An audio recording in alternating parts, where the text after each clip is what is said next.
अस्सलामु अलैकुम वरहमतुल्लाहि वबरकातुहू। हज़रात, शब क़दर की फ़जीलत मैंने इससे पहले बयान की थी।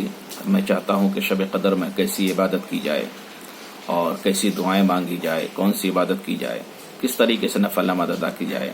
ये मैं चाहता हूँ कि आप हज़रात ज़्यादा से ज़्यादा अपने दोस्त अहबाब को ये बता दें, ख़ुद भी इस पर अमल करें।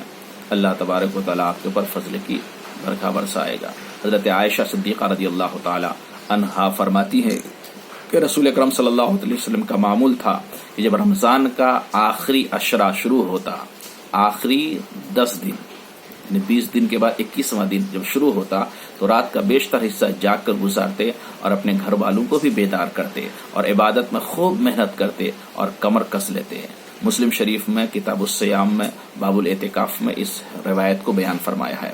हज़रत आयशा सिद्दीक़ा रज़ियल्लाहु तआला अन्हा ही फरमाती हैं कि रसूल अकरम सल्लल्लाहु अलैहि वसल्लम आखिरी अशरे में जितनी मेहनत करते थे और दिनों में उतनी मेहनत नहीं करते थे। यकीनन ये रात दुआओं की कबूलियत की रात है, इसलिए इस रात में दोस्त अहबाब और वालिदैन व तमाम गुजरे हुए मुसलमानों के लिए दुआएं मग़फ़िरत करनी चाहिए। हज़रत सुफ़यान सौरी रज़ियल्लाहु तआला अन्हु के नज़दीक इस रात दुआ में मशगूल होना सबसे बेहतर है। अद्दुआउ फ़ी तिल्कल लैलति अहब्बु मिनस सलात, तफसीर रूहुल मानी में बयान फरमाया है कि दुआ में सबसे बेहतर वो दुआ है जो हज़रत आयशा सिद्दीक़ा रज़ियल्लाहु तआला अन्हा से मरवी है। फरमाती हैं वो हज़रत आयशा कि सरकार खुद ये दुआ पसंद करते थे और लोगों के लिए भी पसंद फरमाते।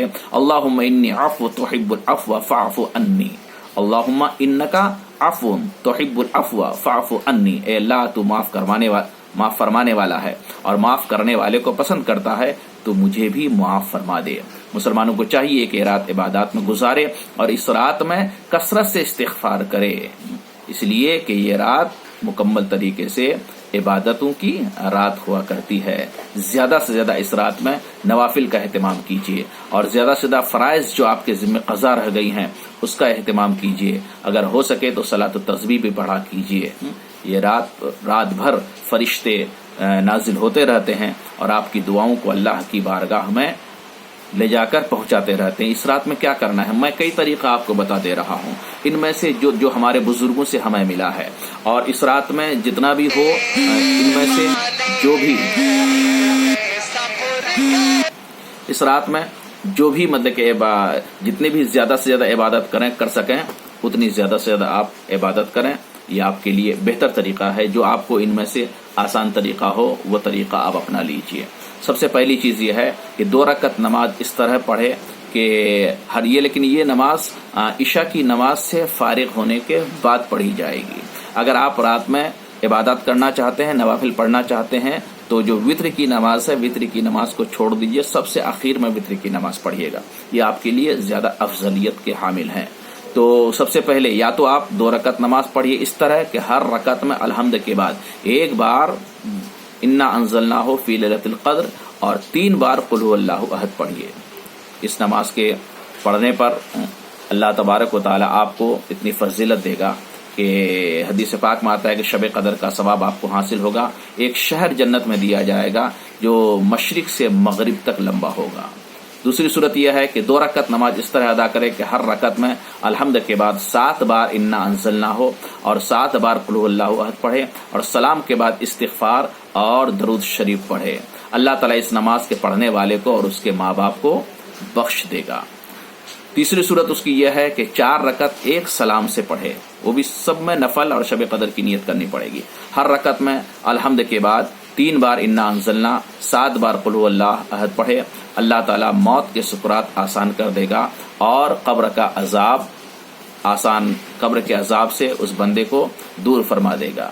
उसकी एक सूरत ये भी है कि 4 रकत एक सलाम से पढ़े, इस तरह पढ़े कि हर रकत में अलहम्द के बाद एक बार इन्ना अंज़लना और 3 बार क़ुल हुवल्लाहु अहद पढ़े। इस तरह से जो आदमी नमाज पढ़ेगा, जन्नत में 4 सुतून मिलेंगे जिनके हर सुतून पर 1000 महल होंगे। सुभान अल्लाह, क्या बात है इसका। एक सूरत ये भी है कि 4 रकत एक सलाम से इस तरह पढ़े कि हर रकत में अल्हम्दुलिल्लाह के बाद एक बार इन्ना अंज़लना और 27 बार क़ुल हुवल्लाहु अहद पढ़े। अगर इस तरीके से कोई नमाज पढ़ेगा तो उसके तमाम गुनाह माफ़ हो जाएंगे और जन्नतुल माला में एक घर अता होगा उसको। उसकी एक सूरत ये भी है कि 4 रकत एक सलाम से हर रकत में अल्हम्दुलिल्लाह के बाद 3 बार इन्ना अंज़लना اور 50 بار قل هو اللہ احد پڑھے. سلام کے بعد سجدہ میں جا کر ایک بار سبحان اللہ اور الحمدللہ ولا الہ الا اللہ واللہ اکبر پڑھے. جو دعا مانگو قبول ہوگی. اس نماز کے ذریعے سے صغیرہ گناہ بخش دیے جائیں گے، بے انتہا نعمت عطا ہوگی. یاد رہے مذکورہ نوافل ہی ضروری نہیں ہے، آپ کو جو بھی میسر ہو پڑھ لیں، مگر سب سے بہتر یہ ہے کہ ان نورانی راتوں میں قضاء عمری جو آپ کی زندگی میں قضا رہ گئی ہوں، قضاء عمری کا ضرور اہتمام کریں. اس رات یہ دعا کثرت سے مانگیں، اللہ تعالیٰ دونوں جہان کی نعمتوں سے مالا مال فرمائے گا. اللہم اجرنا من النار یا مجیرو یا مجیرو یا مجیر.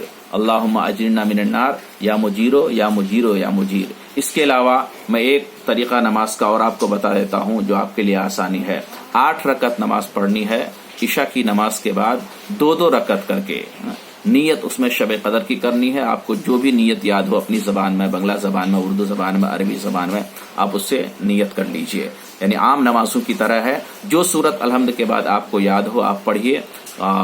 جیسے قاعدہ کرتے ہیں ویسے قاعدہ کیجئے، جیسے رکوع سجود کرتے ہیں ویسے رکوع سجود کیجئے.